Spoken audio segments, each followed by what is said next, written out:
கூட இல்லைன்னா மைக்க. ஓகே ஓகே, ஸ்டார்ட் ரெடியா? ஓகே, சத்தியத்துக்கு போகிறதுக்கு முன்னாடி நம்ம ஆவியாத்தமா சரியெல்லாம் ஆண்டவருக்கு ஒப்பு கொடுத்துட்டு போவோம். சோதர ஆண்டவரே, நாம உயர்த்தப்படட்டும், போற்றப்படட்டும்.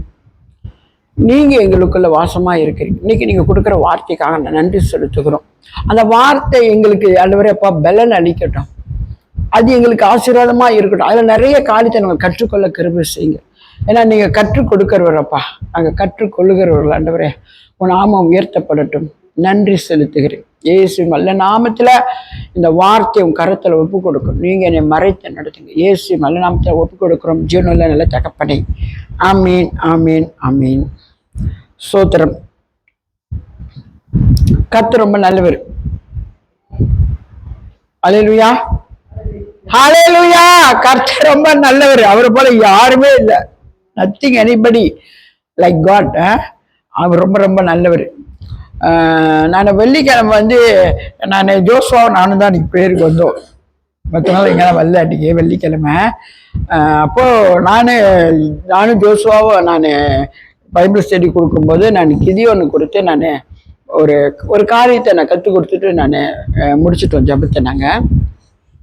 ஆனால் இன்னைக்கு அந்த காரியத்தை நம்ம இன்னும் தெளிவாக நம்ம அதை ஆராய போகணும். ஓகேவா? ஓகே, கர்த்தர் நல்லவர். சரி, நம்ம இப்போ ஆரம்பத்துலேருந்து இதை நான் படிச்சுட்டு வருவோம். ஆரம்பத்துலேருந்து படிங்கயா. நியாயாதிபதி 6 சாப்டர் 6.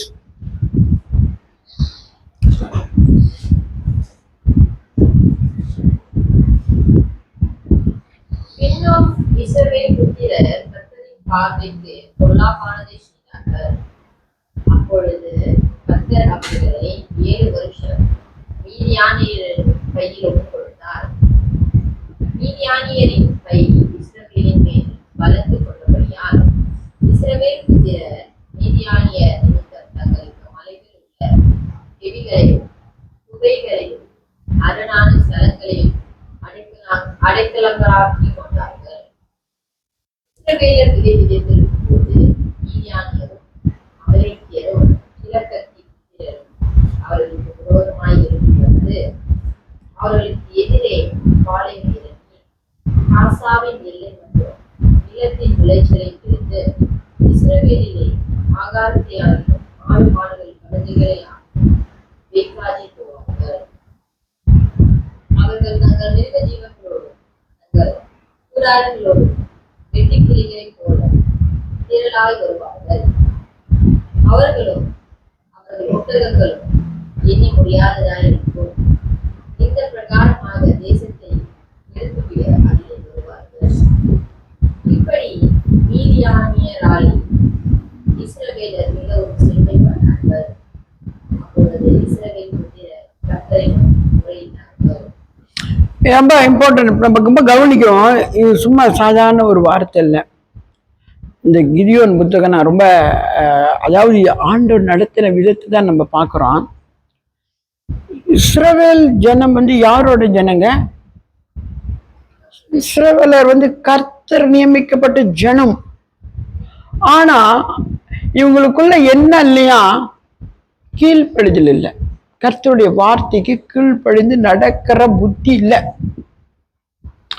சோரம் போய்கிட்டே இருப்பானுங்க. கர்த்தருக்கு விரோதமானவைகளை செஞ்சு கொண்டே இருப்பாங்க. கர்த்தர் சொல்லுவார், இதை செய்யாத, இங்க போகாத, இது நடக்காத, இது தேவையில்லை, இது வேண்டான்னு சொல்றதை கேட்கவே மாட்டாங்க. அப்படிதான் அவங்க சிறப்பட்டு போறது. அன்ற வார்த்தையை நம்ம கேட்காம போவோம். நான் கூட நான் ஒரு தாய் எங்க அம்மா எங்களுக்கு இருக்காங்க. எங்களுக்கு அம்மா ஒரு தாய் தகப்ப இருக்காரு. என் பிள்ளைங்களுக்கு தாய் தகப்ப இருக்காங்க. அப்போ எங்களுக்கு தெரியும் நம்ம பெற்ற பிள்ளைகளை எப்படி நடத்தணும், பிள்ளைங்களை எப்படி சோரம் போகாம காத்துக்கொள்ளணும், அதுக்கு தீய பேர் வராம காத்துக்கொள்ளணும். அப்ப அம்மா சொல்றது கேட்கணுமா இல்லையா? அப்பா சொல்றதை கேட்கணுமா இல்லையா? எனக்கு ஒரு சம்பவம் எனக்கு இருக்கு. எங்க வீட்டுல நான் இருக்கும்போது எனக்கு கொஞ்ச நாள் கேஸ்ட்ரிக் வலி இருந்துச்சு. அது உங்கள்கிட்ட நான் சாட்சியா சொல்றேன். அப்போ நான் ஹாஸ்பிட்டல் போயிட்டு வருவேன். அப்போ அங்கெல்லாம் ரொம்ப ராத்திரிலாம் நம்மளுக்கு பஸ்ஸெல்லாம் ரொம்ப கிடைக்காது. அப்போ அன்றைக்கி எனக்கு ரொம்ப லேட் ஆகிடுச்சு. எனக்கு அங்கே ஒரு தெரிஞ்சவங்க ஒருத்தங்க இருந்தாங்க. அந்த ஹாஸ்பிட்டலுக்கு வருவாங்க. அவங்க எனக்கு ரொம்ப கிறிஸ்தவங்க தான் அவங்களும். அப்போ எனக்கு பஸ் கிடைக்க லேட் ஆகணும்னு அவங்க சொன்னாங்க, பரவாயில்லம்மா இன்னைக்கு என் வீட்டில் வந்து நீ தங்கிக்கோ, உனக்கு காலையில் எனக்கு பஸ் எடுத்து ஒரு அனுப்பி விட்றேன்னு சொல்லிட்டாங்க. போனேன் நானும் திரும்பி வரல. அப்போ டெலிஃபோன் ஒன்றுமே கிடையாது, எதுவும் தொடர்பு கொள்ளவும் முடியாது. அப்போ நான் ஊரில் தங்கிட்டேன். தங்கணுன்னே எங்கள் அம்மா வந்து விடிய விடிய பிள்ளை எங்கே போச்சு, பிள்ளை வள்ளி ஹாஸ்பிட்டல் போன பிள்ளை வள்ளி, ஐயோ என்ன ஆச்சோ அந்த பிள்ளைக்கு ஏதாச்சோன்னு எங்கள் அம்மா விடிய விடிய தூங்கலையாங்க. தூங்காம காலையிலேயே எங்கள் அப்பா கிட்ட காசை கொடுத்து நீ போய் பாரு பிள்ளை எங்கே போச்சுன்னு போய் பாரு, ஹாஸ்பிட்டல் போன பிள்ளையை காணும்னு சொல்லி காலையிலேயே எங்கள் அப்பாவை அனுப்பி விட்டாங்க. பெந்தவங்க எங்கள் அப்பா வந்து காராக்குன்னு இப்படி மாசாயின்னு ஒன்று இருக்கும், மாசாய் கலட்டு ஜேபி இருக்குல்ல, அந்த மாதிரி எங்களோட டவுன். நாங்கள் எஸ்டேட்டில் இருப்போம். எஸ்டேட்லேருந்து முதல்ல நம்ம காராக்குன்னு ஒரு இடத்துக்கு அங்கே வருவோம். அங்கேருந்து பெந்தோம் போனோம். அப்போ 2 பட்டணத்துக்கு நாங்கள் போனோம். இதுதான் பரவாயில்ல, மாசாய்க்கிட்டே நம்ம இருக்கிறோம். ஆனால் அது உள்ளுக்கு எஸ்டேட்லேருந்து 4 மைல் வரணும். இங்கே காராக்கு இங்கே வந்துட்டு தான் அப்போ நாங்கள் பெந்தோங்க போனோம். அப்போ பிள்ளைய காணுமே, என்ன ஆச்சோ தெரியல, ஐயோ நீ போய் காலையில் பிள்ளைய போய் தேடி பார்த்து கூட்டிட்டு வான்னு சொல்லி எங்கள் அப்பா காலையில் எங்கள் அம்மா அனுப்பிவிட்டாங்க. ஏங்க ஒரு நாள் அந்த பிள்ளை வீட்டுக்கு இன்னைக்கு வர முடியாம போச்சு, அதுக்கு என்ன ஆச்சோ ஏதாச்சோன்னு பதறி போனாங்க அந்த தாய் தகப்பனும். ஐயோ நான் பார்த்துட்டு கண்ணு கலங்கிட்டேன் எங்க அம்மாவும் அப்பாவும். அப்ப நான் என்ன செஞ்சேன், அந்த பெந்தோங்க போறதுக்கு எனக்கு இடையிலேயே அவங்க வீடு இருக்கும், ரோட்டு ஓரமாவே இருக்கும் அந்த கிறிஸ்தவங்க வீடு. அப்ப நான் காலையில அவங்க என்னை பஸ் ஏற்றி விடுறதுக்கு பஸ்ஸை பார்த்துட்டு இருக்காங்க. எங்க அப்பா அது காலையிலேயே போய் எங்க பெந்தவங்க நல்லா சுத்தி பார்த்துட்டு நம்ம பிள்ளை எங்க காணும், எங்க அப்பா பஸ்ல வராரு போறதுக்கு, வீட்டுக்கு போறது. நான் அந்த பஸ்ஸை கரெக்டா என்ன பஸ்ல ஏறுறேன். எங்க அப்பா என்னை பார்த்தோன்னு கலங்கிட்டாரு. ஐயோ என் பிள்ளை ஒரு சேதம் இல்லாம எனக்கு வந்துருச்சு, என்ன இவ்வளவு கெட்டவங்க இருக்காங்க, என்னென்னமா நடக்குது, கடத்திட்டு போவானுங்க, என்னென்னமா பண்ணுவானுங்களா, அந்த பயம் அவங்க 2 பேர்த்துக்கு, எங்க அம்மாக்கு அப்பாக்கும். அப்போ பாருங்க, நான் எங்க அப்பா என்னை பார்த்து ரொம்ப சந்தோஷப்பட்டாரு. அப்புறம் எங்க அப்பா கூட நான் வீட்டுக்கு போய் சேர்ந்தேன். நான் என்னத்துக்கு சொல்றேன்னா, ஒரு ராத்திரி நம்ம வீட்டுல இல்லைன்னா கூட அந்த அம்மா அப்பாவுக்கு அவ்வளவு பாரமா இருக்குங்க, தெரியுங்களாங்க. அந்த அம்மா அப்பா பெத்தவங்க தெரியுங்களா, அவங்க நம்மளை வந்து அவங்க வயிற்றுல சுமந்தாங்க, 10 மாசம் சுமந்தாங்க, பெத்தாங்க, வளர்த்தாங்க. அவங்களுக்கு தான் தெரியும் அந்த பிள்ளைய பத்தி. ஆனா நம்மள எல்லாத்தையும் சிருஷ்டித்து படைத்த அவருக்குன்னு எவ்வளவு நம்ம மேல பாரமா இருக்கும் நினைச்சு பாருங்க. காட் இஸ் குட்ங்க, ரொம்ப ரொம்ப ரொம்ப நல்லவருங்க. அப்போ இந்த ஜனங்களுக்கு ஆண்டவர் சொல்றாரு, இந்த காரியம் செய்யாதீங்க, இது நமக்கு உண்டானது இல்லை, இந்த வழியில போவாதீங்க, இது நமக்கு உண்டானது இல்லை, இதுல நீ காலை வச்சிடாத, இதுல கஷ்டப்படு. கர்த்தர் சொல்லுவாருங்க. ஏங்க கர்த்தர் எதுவுமே சொல்லாம நம்ம கிட்ட செய்யவே மாட்டார். எதுவுமே ஆண்டவர்ல தெரிவிப்பார் நமக்கு. அதை நம்ம என்ன செய்யணும், ஈக்குவல் பண்ணணும். அதை நம்ம ஈக்குவல் பண்ணாம நம்ம துணிந்து போய் அங்கங்க போய் நம்ம மாட்டிக்குவோம். இப்படிதான் மாட்டிக்கிட்டு இருக்காங்க இந்த இஸ்ரவேல் ஜனங்க, இப்படிதான் மாட்டிட்டு இருக்காங்க. ஆண்டவர் வார்த்தை கேட்காம ஆண்டவர் என்ன செஞ்சிட்டாரு, மீதியான்னு ஒரு ஜாதி இருக்குது, அதான் புறஜாதிங்க. அவங்க கரத்துல இவங்களை கொடுத்துட்டோன்னா அவனுங்க என்ன செய்யறானுங்க, வந்து இவனுங்களோட பயிர் வகைகள், இவங்க ஆடு, இவனுங்க மாடு, இவங்க சொத்து, இவங்க என்னென்ன இருக்கோ எல்லாம் வாரிக்கிட்டு அள்ளி அரவன் எல்லாம் கிட்டிங்க எடுத்து நாசப்படுத்திட்டு போயிடுவானுங்களாம் அந்த தேசத்தை, அந்த இடத்த. அவங்களுக்கு சாப்பாடு கூட வழி இல்லாம உட்கார்ந்துருப்பானுங்களாம் இஸ்ரவேலருங்க, தெரியுங்களா. அவ்வளோ சிரமத்தை பண்ணி கொண்டு போயிடுவானுங்க. அப்போ அந்த ஜனமெல்லாம் முன்னால இருக்காங்க, ஆண்டவர் தெரிஞ்சவங்களா இருக்காங்களே, பின்மாறி போயிட்டோம். ஆனாலும் ஆண்டவரே நீங்க தான்ப்பா எங்களுக்கு எல்லாமே உதவி செய்யணும் ஆண்டவரே, நாங்க இவ்வளோ பாடுபடுறோமே, இவ்வளோ கஷ்டத்துக்குள்ள இருக்குமே, இவ்வளோ நிந்தைக்குள்ள இருக்குமே, சாப்பாடு கூட இல்லாம எல்லாத்தையும் எங்களை நட்டு வச்ச தானியம், எங்க ஆடு, எங்க மாடு, எங்க சொத்து எல்லாத்தையும் அள்ளிக்கிட்டு போயிட்டானுங்களா ஆண்டவரே, உதவி செய்யுங்க ஆண்டவரே. என்ன மூத்தவங்களும் கேட்கிறாங்களா ஆண்டவர்கிட்ட கேட்கும்போது ஆண்டவர் என்ன செய்யற, திறந்து படிச்சுட்டு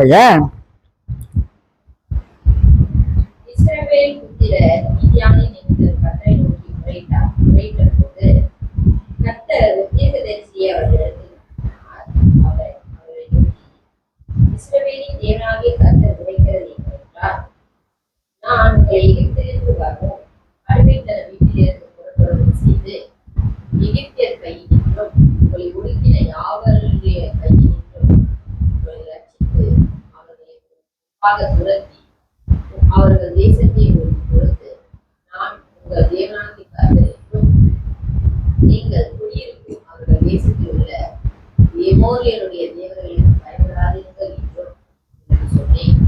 நீங்களோ என் சொல்லை கேளாதே என்கிறார் என்று சொன்னான்.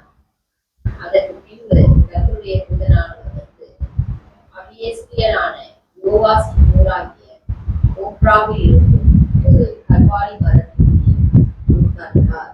அப்பொழுது அவருடைய குமாரன் கிதியோன் கோதுமையை மீதியானியரின் கையில் தப்புவிப்பதற்காக ஆலைக்கு சமீபமாய் ஆமென். பாருங்க, இப்ப ஆண்டவர் சொல்றாரு, நான் வந்து இப்ப நீங்கெல்லாம் என்கிட்ட ஜெபம் பண்றீங்க, தப்புவீங்க, பாதுகாத்து கொள்ளுங்கன்னு. ஆனா நான் உங்களை வந்து எகிப்து தேசத்திலிருந்து கொண்டு வந்தேன். சிரமப்பட்டு கிடந்தீங்க அத்தனை ஆண்டு. அவனுங்க உங்களை கொடுமைப்படுத்தி தூக்கம் கூட தூங்காம இரவும் பகலும் வேலை வாங்கி உங்களை பிள்ளை கூட பிறக்கக்கூடாதுன்னு சொல்லி உங்களெல்லாம் அவ்வளோ கொடுமைப்படுத்தி சிரமப்படுத்தி வச்சான். அப்பயும் என்னை கூப்பிட்டீங்க, நான் வந்து உங்களை ரட்சித்து கொண்டு வந்தேன். கொண்டு வந்துட்டு இப்போ இந்த காலத்துல நான் உங்ககிட்ட என்ன சொன்னேன், நீங்க வந்து இந்த புறஜாதிங்களோட ஜனத்துல சேராதீங்க. என்ன வேணும் அது?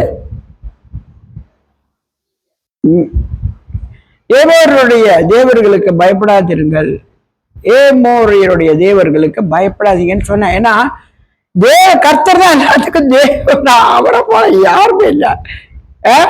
அதுக்குதான் எப்போ சொல்றேன், கர்த்தர் தான் பெரியவர். ஆனா நீ போய் இந்த சின்ன சின்ன அவனுக்கு வழிபட்டு இருக்கிற தேவர்கள்லாம் நீ பயந்துகிட்டு இருக்க வேண்டிய அவசியம் இல்லை. ஏன்னா நான் உன்னோட இருக்கணும், நான் தப்புவிக்கும் பாதுகாக்கணும், காத்து நடத்துவோம், நான் உனக்குள்ள இருக்கிறேன். அப்போ நீங்க என்ன செஞ்சீங்க, என் பேச்சை கேட்கல, அவங்களோட ஒட்டி உறவாடிக்கிட்டு அவங்களுக்கு பயந்துக்கிட்டு வாழ்ந்தீங்க. அதனாலதான் உங்களுக்கு இந்த பாடு. விளங்குதுங்களா? கீழ்ப்படியாதனால தான் இந்த சாபம் உங்களுக்கு, இந்த பாவம் உங்களுக்கு, இந்த வேதனை உங்களுக்கு, இந்த நெருக்கம் உங்களுக்கு, இந்த இல்லாம உங்களுக்கு. ஏன்னா நீங்க அவங்க பேச்ச கேட்டுக்கிட்டு இருக்கிறது நானும் ஒண்ணும் செய்ய முடியாது அப்படின்னு ஆண்டு விட்டுட்டாரா? இப்போ நம்ம நொறுக்கிட்டானுங்க. மீதியான பழைய ஜனங்க வந்து இவங்களோட சொத்து தொகை எல்லாம் அள்ளிக்கட்டி கத்தி கதறானுங்க. ஆண்டவரே மன்னிச்சிருங்க, எங்களுக்கு தப்புவீங்க, எங்களை பாதுகாத்து கொள்ளுங்க. இப்ப ஆண்டு என்ன செய்யறாரு, சரி நான் உங்களை தப்பு வைக்கிற பாதுகாக்கிறேன் சொல்லிட்டு இப்ப என்ன செய்யறாரு, அங்க ஒரு தூதன் வந்து என்ன செய்யறாரு, அதற்கு பின்பு கர்த்தருடைய தூதனானவர் வந்து அபியோசியரியான யோவாசின் ஊராகிய ஓப்ராவில் இருக்கும் ஒரு கருவாலி மரத்தின் கீழ் உட்கார்ந்தார். அப்பொழுது அவனுடைய குமாரன் கிதியோன் கோதுமையை மீதியானின் கைக்கு தப்பிப்பதற்காக ஆலைக்கு சமீபமாய் அதை போரடித்தான். வரப்போறானுங்க, அழிவு வரப்போகுது, இப்ப எல்லாத்தையும் பாதுகாத்துக் கொள்வோன்று இவன் போய் என்ன செய்யறான், பாதுகாக்கிறதுக்கு போய் அந்த பயிர் வகையெல்லாம் மூடுறதுக்கு போனான்.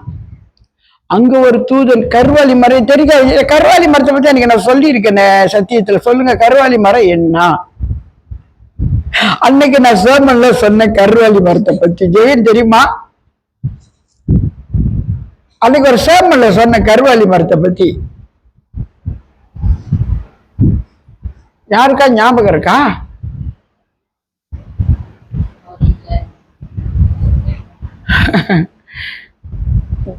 கர்த்தர் தாவீதுடைய மகனை அப்சலோம் கருவாலி மரத்துல தான் தொங்க போட்டாரு. அதான் சொன்னேன் அன்னைக்கு நான் சொன்னேன், அந்த செய்தி கொடுத்ததேன் அன்னைக்கு. அதான் கருவாலி மரம். கருவாலி மரம் வந்து அது ஒரு படர்ந்து இருக்கும். அது மரத்துக்கு கீழே யார் தூதர் உட்காந்து இருக்காரு. தூதர் உட்காந்து இவன் கிதியோன் வரான். கிதியோன் வந்து என்ன செய்யறான், அந்த பயிர் வகையெல்லாம் மூடிட்டு போய் வந்துருவானுங்க, எல்லாத்தையும் எடுத்துட்டு போயிடுவானுங்கன்னு ஏதோ நம்மளால மூடி காப்பாத்துவோம்னு சொல்லி பயந்துட்டு போய் செஞ்சிட்டு இருக்கிறான்.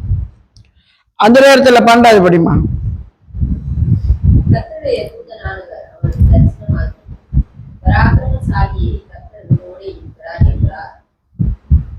அப்பொழுது கிதியோன் அவரை நோக்கி, ஆண்டவரே, கர்த்தர் எங்களோடு இருந்தால் இதையெல்லாம் நேரிடுவானே. கர்த்தர் எங்களை எகிப்திலிருந்து கொண்டு வரவில்லையா என்று எங்கள் பிதாக்கள் எங்களுக்கு விவரித்து சொன்ன அவருடைய அற்புதங்கள் எல்லாம் இப்பொழுது கர்த்தர் எங்களை கைவிட்டு மீதியானியர் கையில் எங்களை ஒப்புக் கொடுத்தாரே என்றான். அப்பொழுது கர்த்தர் அவனை நோக்கி பார்த்து, உனக்கு இருக்கிற இந்த பலத்தோடைக்கு நீ இஸ்ரவேலை மீதியானியரின் கையில் கைக்கு நீங்களாகி ரட்சிப்பாய். உன்னை அனுப்புகிறவர் நான் அல்லவா? பாருங்க, தேவதூதன் அவன் கிதியோன் போய் பயந்துக்கிட்டு போய் அதெல்லாம் மூடிடுவான். ஆகாரத்தில் கொஞ்சம் மூடி வைப்போம், திருட்டு பசங்க வந்தாங்க எல்லாத்தையும் அள்ளி குட்டி போயிடுவானுங்களே, வந்துட போறாங்க, பயந்துட்டு போய் மூட போற. அவனை பார்த்து என்ன சொல்ற, பராக்கிரமசாலியேன்றாங்க தூதன் சொல்றாரு. அவரை பார்த்து, பராக்கிரமசாலிய கர்த்தர் உன்னோடு இருக்கிறார் என்றார். நம்ம கஷ்டப்பட்டு நொந்து இப்படி வேதியில் கிடக்கிறோம், பயந்து வாழ்ந்துட்டு இருக்கா. திடீர்னு கடவுள் நீ பராக்கிரமசாலின்னா எப்படி இருக்கும், அதே தான் அவனுக்கு இருந்துச்சு. இப்ப என்ன ஆண்டவரே இப்படி சொல்றீங்களே, கர்த்தர் எங்களோட கூட இருந்தா எங்களுக்கே இதெல்லாம் நடக்கணும், எகிப்துல எங்களை கொண்டு வந்தாரு, இப்பயா எங்களை அந்நியர் கருத்து கொடுத்துட்டாரு அப்படின்னு அவன் அந்த தூதன்கிட்ட கேட்கிறான். அப்ப அந்த தூதன் என்ன சொல்றாரு? அதற்கு கர்த்தர், நான் உன்னோடே கூட இருப்பேன், ஒரே மனுஷனின் ஒரே அழிப்பு கூட நீதியானவரை ஒரே அழிப்பார். ஆமேன். அதுக்கு என்ன கிதியோனே, அதான் முதல்ல சொல்லிட்டேனே, நீங்க அந்த கீழ் ஜாதியோட பயப்படாதீங்க, அந்த தேவருக்கெல்லாம் நீங்க பயப்படாதீங்க சொன்னேன். பயந்து அவங்களோட கும்மாலம் ஆட்டம் போட்டீங்க, அதனால ஒண்ணும் செய்ய முடியல. இப்ப அவனுங்களாம் வந்து உங்களை மிஞ்சி எல்லாத்தையும் தொல்லை பண்ணி உங்களை நெருக்கிட்டானுங்க. ஆனா இப்ப ஒண்ணும் பயப்படாத கிதியோ, நான் உன்னோட இருக்கிறேன். நீ தான் அந்த பராக்கிரமசாலி, நீ தான் அந்த மீதியானுடைய கருத்திலிருந்து எல்லாத்தையும் தப்பு வைக்க போற. விளங்குதுங்களாங்க? கர்த்தர், அதை நான் சொன்னேன், ஆவியில உண்மையில அவர் தொழுது கொள்கிறார். எங்க இருந்தாலும் அவ்வளோ கர்த்தர் இருப்பாருங்க.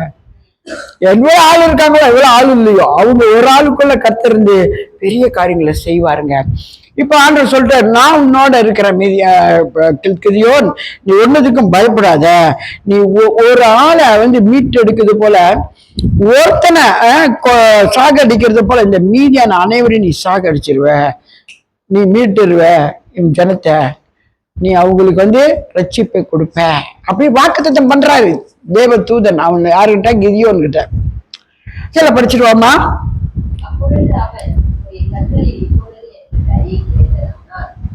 என்னோடே பேசுகிறவர் தேவன்தான் என்று அடையாளத்தை காட்ட வேண்டும். நான் உம்மிடத்திற்கு காணிக்கையை கொண்டு வந்து உன் முன்பாக வைக்கும் அளவு இடமிட்டு காத்திருக்கிறார்கள் என்றார். அதற்கு அவர், திரும்பி வரப்பட்டு நான் இருப்பேன் என்றார். அது சொல்றாரு, ஒன்னுத்துக்கு பயப்படாத கிதியோன், நீ உனக்கு இப்ப என்ன பலம் இருக்கோ அதோட நீ போ. ஏன்னா நீ இஸ்ரவேலை மீதியான் கைக்கு நீங்களாக்கி ரட்சிப்பாய், உன்னை அனுப்புகிறவன் நான் அல்லவா. விளங்குதாமா? நான் சொல்றேன், நான் எப்போதும் சொல்ல, எந்த மனுஷன் மேலே நம்ம நம்பிக்கை வைக்கவே கூடாது. அவன் செஞ்சிருவான் எனக்கு, ஓ இவன் என்ன காப்பாற்றிடுவான், ஓ அவன் என்ன மீட்டுருவான், எனக்கு என்ன பயம், அவங்க இருக்காங்க, எனக்கு என்ன பயம், இவங்க இருக்காங்க, சொல்லவே சொல்லிடாதீங்க. மனுஷாலை பத்தி நம்பிடாதீங்க. கடைசி இடத்துல உனக்கு காலை வாரி தூக்கி வச்சு போயிடுவான். விளங்குதாம்மா? நம்மளுடைய நம்பிக்கைலாம் ஆண்டர் மேலதான் இருக்கும். ஆண்டர் சொல்றாரு, மீதியா கிதியோல நீ பயப்படாத, உன்னை இருக்கிற பலத்தோட போ, உன்னோட இருக்கிற நான் அல்லவா. அப்ப யார் நமக்குள்ள இருக்கணுங்க? அதுதான் நான் எப்போதும் சொல்றேன், கர்த்தர் நமக்குள்ள இருந்தாருங்க, ஒண்ணுமே உங்களை யாரையுமே அசைக்க முடியாதுங்க. ஏன்னா கர்த்தர் உங்களோட கிட்ட பலனா அவர் இருந்துட்டாருன்னா, எப்படி கூட்டம் கூட்டமா வந்தவங்களை கர்த்தர் முறியடிக்க வச்சாரு பாத்தீங்களா? கூட்டம் கூட்டமா சத்துரு வெட்டுக்கிளி போல வந்தானா, இதுவெல்லாம் பயந்துகிட்டு இல்ல நடுங்கிட்டு, ஐயோ எல்லாம் அடி கட்டிட்டு போயிடறாங்க, எல்லாம் வாரிட்டு போயிடறாங்க, நம்மளுக்கு ஒண்ணு இல்லாம போய் சாப்பாடுக்கு கதி இல்லாம எல்லாம் அடிச்சு கிடிச்சு நொறுக்கிட்டு போயிடுறாங்களோ நம்ம தேசத்தை தள்ளிருக்காங்க. அப்படியாப்பட்ட அந்த கூட்டத்தையே கர்த்தர் ஒருத்தனை முறியடிக்கிறது, உன்னை நான் வச்சு முறியடிப்பேன் கிதியோன், நீ பயப்படாத, இருக்கிற பலத்தோட நீ போன்னு சொல்றாரு பாத்தீங்களா? அந்த ஆண்டு நம்ம கிட்ட அப்படி பேசணும். நம்ம குடும்பத்துக்காக நம்ம தாங்க கிதியோனா நிக்கணும். விளங்குதுங்களா? நம்ம சேர்ச்சில நம்ம தாங்க கிதியோனா நிக்கணும். நம்ம சமுதாயத்தில் நம்ம தாங்க அந்த கிதியோனா நிக்கணும். கர்த்தருடைய இந்த உறவு நமக்குள்ள இருந்துகிட்டே இருக்கணுங்க. தேவனோட சஞ்சரிச்சுக்கிட்டே இருக்கணுங்க. தேவன் உங்களுக்கு ஆலோசனையை கொடுத்துட்டே இருப்பாரு, என்ன செய்யணும் எது செய்யணும் பாருங்க. அடுத்த ஆலோசனை கர்த்தர் அவனுக்கு கொடுப்பாரு பாருங்க. அப்போ நான் படி 18வது படி 2வது படி.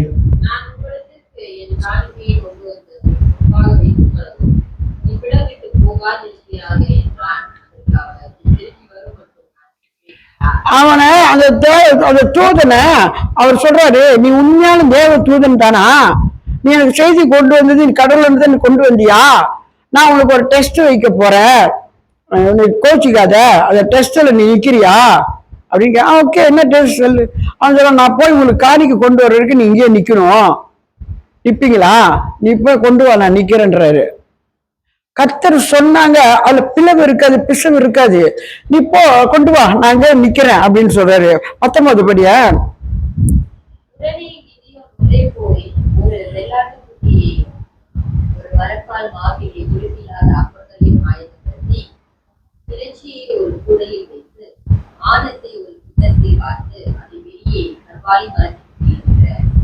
அவரிடத்தில் கொண்டு வந்து வைத்தான். படி. அப்பொழுது தேவனுடைய தூதனானவர் அவனை நோக்கி, இறைச்சியையும் புளிப்பில்லாத அப்பங்களையும் எடுத்து இந்த கற்பாறையின் மேல் வைத்து ஆனந்தை ஊற்று என்றார். அவர் அப்படியே செய்தான். அப்பொழுது கர்த்தருடைய தூதன் தனது கையில் இருந்த கோலின் நுனியை நீக்கி இறைச்சியையும் புளிப்பில்லாத அப்பங்களையும் போட்டார். அப்பொழுது அக்கினி கற்பாறையிலிருந்து எழும்பி இறைச்சியையும் புளிப்பில்லாத அப்பங்களையும் பட்சித்தது. கர்த்தருடைய தூதர் சொல்ற, ஓகே நீ எல்லாம் கண்டாங்க அங்க வெயி வச்சான். அவனோட கோல் கம்பில் கையில் ஒரு கூழ் வச்சிருப்பாங்க, அதை தொட்டோன்னு எல்லாம் பினிஷ்டு முடிஞ்சு, எல்லாம் சாப்பிட்டு முடிச்சாச்சு, இல்லாம போச்சு அந்த இடத்துல. அப்போ தூதர் என்ன செஞ்சிட்டாரு, மறைஞ்சிட்டாரு. அப்போ அவனுக்கு தெரிஞ்ச இது கன்ஃபார்ம் ஆண்டவர் தான், கடவுள் தான் இப்ப என்ன வந்து பேசியிருக்காரு அப்படின்னு அவன் என்ன செஞ்சுட்டான், ஒரு தீர்மானம் பண்ணிட்டான். இப்போ 22 படி. அப்பொழுது கிதியோன் அவர் கர்த்தருடைய தூதனை கண்டு, ஐயோ கர்த்தரான ஆண்டவரே, நான் கர்த்தருடைய தூதனை முகமுகமாய் கண்டேனே என்றான். அதற்கு கர்த்தர், உனக்கு சமாதானம், பயப்படாதே, நீ சாவதில்லை என்று சொன்னார். அங்கே கிதியோன் கர்த்தருக்கு ஒரு பலிபீடத்தை கட்டி யெகோவா ஷாலோம் என்று பெயரிட்டான். அதை இந்நாள் வரைக்கும் அபியேஸ்தரின் ஊராகிய ஒப்ராவில் இருக்கிறது. ஆமேன். கர்த்தர் எவ்வளவு நல்லவர் பாருங்க. கர்த்தர் அவன் தெரிஞ்சுக்கிட்டான், கர்த்தர் தான் இப்போ பேசியிருக்காரு அப்படின்னு சொல்லி அவன் என்ன செய்யறான், கர்த்தருக்கென்று ஒரு பலிபீடத்தை கட்டினானா. ஏங்க, நம்ம கர்த்தருடைய பிள்ளைங்க, கர்த்தருக்குன்னு நம்ம என்ன செய்யணும், எப்போதுமே அவருக்காக நம்ம எல்லாமே செய்யறதெல்லாம் அவரை மகிமைப்படுத்த நம்ம செய்யணும். அந்த பலிபீடத்தை கட்டி அதுக்கு யெகோவா ஷாலோம்னு சொல்லி பேர் வைத்தாங்க. அவருங்க ஷாலோம் போட்டிருக்கேன். ஷாலோம்னு என்ன தெரியுங்களா, சமாதானங்க. ஐயோ நான் ஆண்டரை பார்த்துட்டேன், பார்த்துட்டு சொல்றான், ஐயோ நான் தூதனை பார்த்துட்டேன் செத்து போயிடுவேனே. இல்லை கிதியோன், நீ சாக மாட்டேன் அப்படின்னு சொல்றாரு. அப்போ அவர் சொல்றாரு, உடனே அந்த பலிபீடத்தை கட்டி அதுக்கு யெகோவா ஷாலோன்னு பேர் வைக்கிறாங்க. எங்க மக பேரு ஜெரமி ஷாலோம்ங்க, அது பேரெல்லாம் நாங்கள் வந்து எல்லாம் அறிஞ்சுதான் வச்சிருக்கோங்க பிள்ளைங்களுக்கு பேரெல்லாம், விளங்குதுங்களா. நான் அந்த பையன் மாசமா இருக்கும்போது பிள்ளை அவ வயிற்றுல கையை வச்சு ஜெபம் பண்ணுவோம், இந்த பிள்ளை உங்களோட பிள்ளை, பிள்ளை ஆண்டவரே உங்களுக்கு தான் ஒப்பு கொடுப்பேன் அப்படின்னு சொல்லி. இது மாசமா இருக்கும் ஜெபம் பண்ணிக்கிட்டு தான் நான் இருப்பேன்.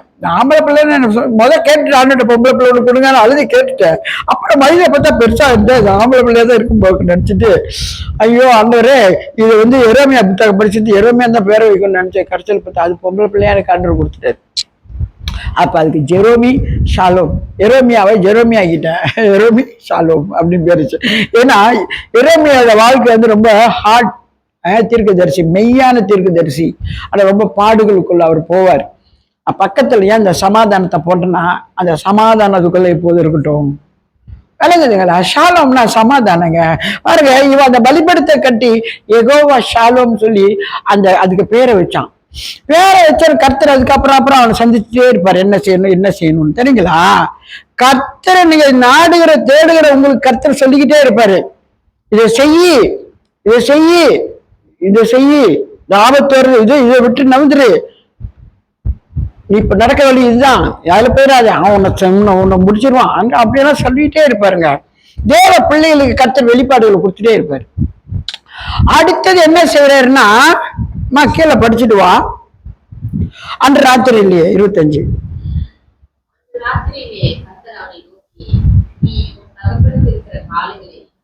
7 வயதான இரண்டாம் காலையை போய்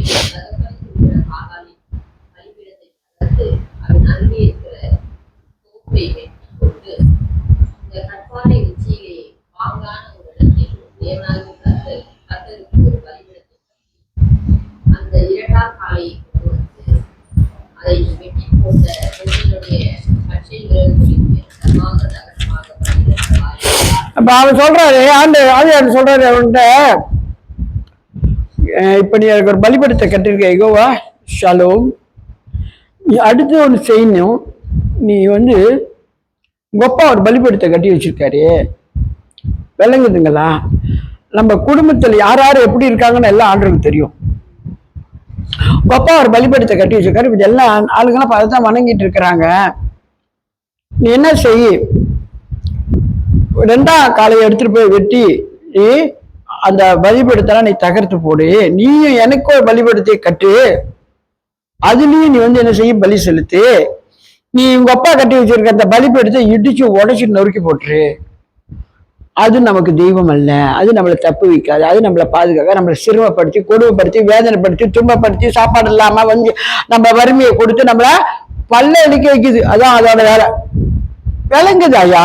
ஏன் தேவன் அதை சொன்னாருன்னா, அதனால நமக்கு ஒரு லாபமும் கிடையாது, சும்மா வணங்கிட்டு கிடக்குறீங்க. ஆனா அது என்ன உங்களுக்கு செஞ்சிச்சு?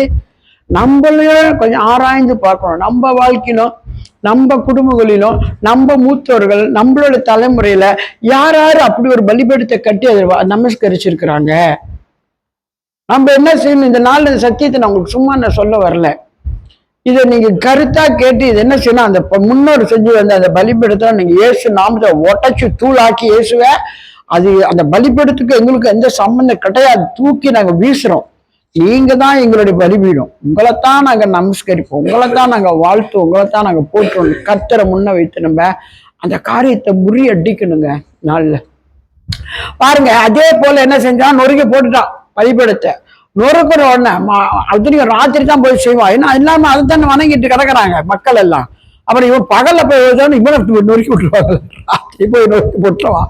நொறுக்கி போய் காலையில எல்லாம் ஜனமும் வந்து பாக்குறாங்க, என்ன பலிபீடம் தகர்க்கப்பட்டிருக்குது, என்ன பாகால எல்லாம் உடச்சு போட்டு வச்சிருக்காங்க, எவன் இந்த வேலையை பண்ணா, எல்லாம் எரிச்சு போட்டு வச்சிருக்காங்க, யாரு உடச்சு போட்டு வச்சிருக்காங்க இந்த மாதிரி பலிபீடத்தை. எல்லாம் அம்புக்கு சண்டைக்கு வராங்க. கீழே படிமா, பாருமா 31 படி.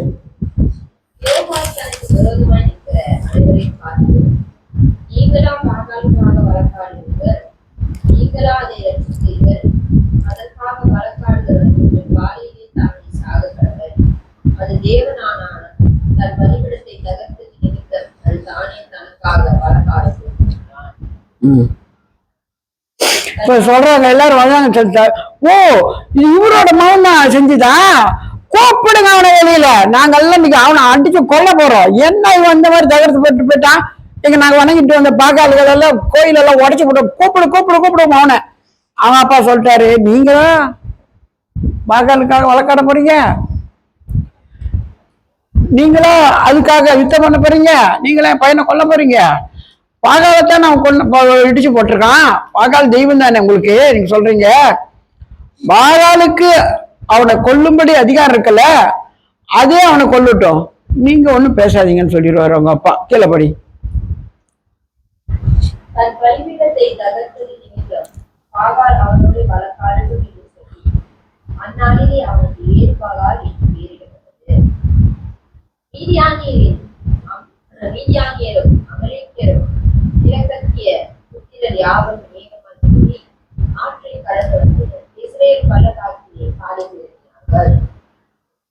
அப்பொழுது கர்த்தருடைய ஆவியானவர் கிதியோனை எழுப்பினார். அவன் இக்காலம் மோதி அபியேஸ்தரை கூப்பிட்டு தனக்கு பின் செல்லும்படி செய்து மனாசே நாடெங்கும் ஸ்தானாதிபதிகளை அனுப்பி அவர்களையும் கூப்பிட்டு தனக்கு பின் செல்லும்படி செய்து ஆசேர், செபிலோன், நப்தலி நாடுகளிலும் ஆட்களை அனுப்பினான். அவர்களையும் அவனுக்கு எதிர்கொண்டு வந்தார்கள். அப்பொழுது கிதியோன் தேவரின் சொன்னபடி என் கையினாலே இஸ்ரவேலை ரட்சிக்க இதோ நான் கையிலுள்ள ஒரு தோலை களத்திலே போட்டேன், பனித்தோலின் மேல் மாத்திரம் பெய்து பூமியெல்லாம் காய்ந்திருந்தார். அப்பொழுது தேவரின் சொன்னபடி இஸ்ரவேலை என் கையினால் ரட்சிப்பேன் என்று அதனாலே அறிவித்தார். ஏன்னா மீதியானுங்க அவ்வளோ பேரு, அவங்களுக்கு ஒரு ஆள் போய் ஒண்ணுமே சொல்ல பிடிச்சு வச்சிருவாங்க. ஆனா அவன் சொல்றான், நீங்க கர்த்தர் இந்த வார்த்தை எனக்கு சொன்னீங்கன்னா எனக்கு இன்னொரு காரியத்தை நீங்க எனக்கு சொல்லணும். நான் வந்து இந்த ஒரு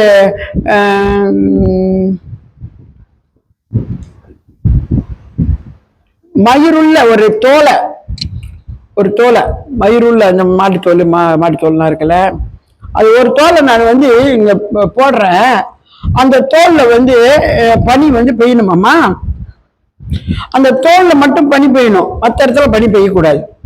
அப்படி நீங்க செஞ்சீங்கன்னா நீங்க உண்மையில தேவன், நான் ஓகே என்னை கொண்டு நீங்க மீதியான முறியடிப்பீங்கன்னு நான் நம்புறேன், எனக்கு கோவிச்சிக்காதீங்க, எனக்கு இதை செஞ்சு காட்டுங்க, நீங்க தேவனானா.